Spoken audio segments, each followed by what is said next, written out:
Hey, what's up guys? And I'll be showing you my current portfolio. Currently right now it's at $31,000 from the last time I believe it was around 25,000. Episode number 3 of Journey to Financial Freedom. Currently right now 2026 February 2nd and I am 22 years old, about to turn 23 in 2 days. First, my main chunk of my portfolio is my 401k. In my Instagram, I always preach not investing as much to my 401k and invest into your Roth IRA and other brokerages. So that's what I've been doing. I mean, my main bulk has mainly been in other brokerages, just like my Roth IRA, my taxable brokerage, which is Robinhood, and Coinbase. However, I do want to work up to where my Roth IRA alone will have more money than my 401k. But as you could see, in terms of the return for the past month here, it's more than double the performance of my 401k, which is pretty insane here. So this again makes up the main chunk of my portfolio at one account of that $31,000. So this is consisting of PAYL, a Vanguard Target Mutual Fund. $12,358 in total. Nothing to look at here, nothing crazy. I mean, average mutual funds usually get around like a 4 to 5 to like 8% returns max. As you can see, my Roth IRA here, 15%, more than double the 401k. What does it consist of? VOO. VOO is mainly ETF, a low-cost ETF. Same thing with SPY and VTI. SPY and VOO pretty much the same. It tracks the S&P 500. So main thing with the VOO compared to the SPY, VOO you could invest in partial shares, whereas SPY you can't because it is under my Vanguard account. VTI, it consists of the whole stock market index, which is 2,000, 3,000 plus companies. Next, I have individual stocks here. Pretty good. Coca-Cola, pretty good dividend stock. I get some good dividends there. Pepsi, Nvidia, Apple, QYLD, another ETF, but I just have it there. I don't know why, but I just had like 1-2 shares of that. And yeah, that's consisting of my Roth IRA here in total. Now let's talk about my Robinhood here. Now I just now reoccurringly invested into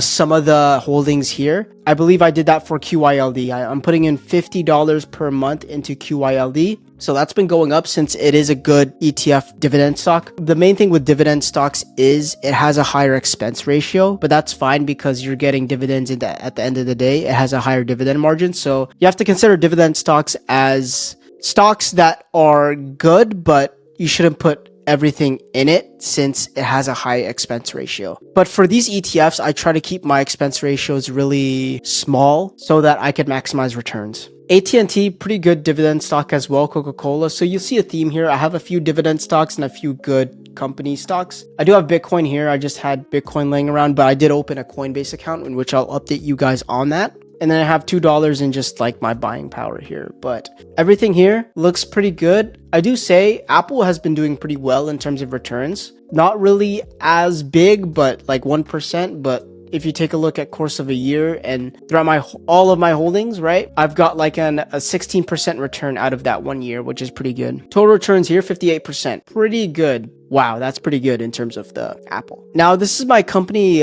stock right here. It gets taken out of my paycheck automatically, and it's a discounted stock, so it's basically free money at the end of the day. The difference between, free money and a 401k compared to a stock is that a stock will get much higher return than a mutual fund. I like investing in, this stock since it is discounted and it will get a high return. Dive into Cisco from this equity to now, 171% returns. Pretty good. Again, I've just been reoccurringly investing since it is getting taken out of my paycheck. Okay, moving on to my retirement savings account. This is another retirement savings account that I have just on the side. Again, basic mutual funds here. I'm not going to explain too much about this. This is not something that I pay attention to. Let's move on to Webull. So this is my strategy. I use Roth IRA as my retirement. I use a Robinhood account for my taxable brokerage, and then I use a Webull one mainly for dividend ETF stocks. As you can see here, I have one general ETF stock, VTI, and then I have 3 other dividend stocks, QYLD,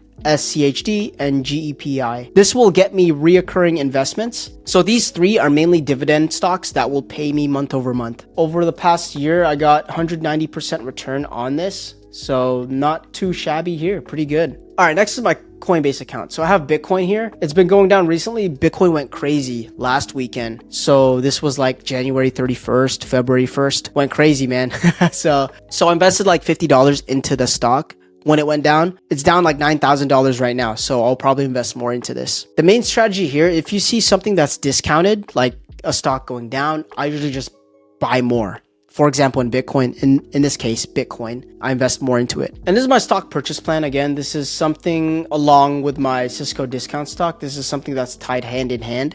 My paycheck will go to that stock purchase plan, and then that stock purchase plan will go automatically to that discount stock. So pretty good there. So yeah, that sums up my portfolio and the performance here. Let's take a look at, the past year, 172% return in my portfolio. Again, my main goal is to get my Roth IRA to 10K. And then after that, maxing out my Roth IRA, obviously, and then putting all my money into my other taxable brokerages. So my Robinhood, my Webull, and my Coinbase. So that's where I'm currently at right now. Next episode will probably be in the middle of the year. Goal is to get 50K plus, 60K plus. Pretty ambitious, but I feel like we could do it. Thanks you guys for tuning in. Again, episode 3 of Journey to Financial Freedom. So you could get more passive income, buy back your time so that you can enjoy the things that you actually want to do.